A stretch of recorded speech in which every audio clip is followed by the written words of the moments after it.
ഒരുപാട് കാലത്തെ കാത്തിരിപ്പിന് ശേഷം ഗുരുവായൂരപ്പന്റെ അടുത്തേക്ക് ഒരു യാത്രയുണ്ട്. പരിഭവങ്ങളും സങ്കടങ്ങളും പരാതികളൊക്കെ ആയിട്ട് നടന്ന് ആ ശ്രീലകത്തിന്റെ മുമ്പിൽ അങ്ങോട്ട് എത്തുമ്പോ ഭഗവാൻ എങ്ങനെ കാണാം.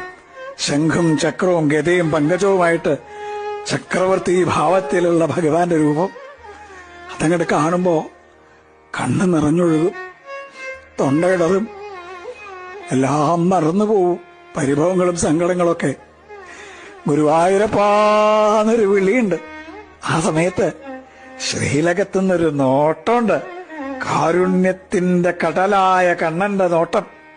ഞാൻ ഇല്ലേ കൂടെ എന്ന് പറഞ്ഞിട്ട് ആ കണ്ണനെ ഹൃദയത്തിലേക്ക് നിറയ്ക്കുമ്പോഴേക്കും ദ്വാരപാലകർ നമ്മളെ നിൽക്കിണ്ടാവും. പക്ഷെ ആ കാരുണ്യം നിറഞ്ഞൊരു നോട്ടല്ലേ, അത് മതി നമ്മളെ പരമാനന്ദത്തിൽ ആറാടിക്കാൻ. കൃഷ്ണ ഗുരുവായൂരപ്പ.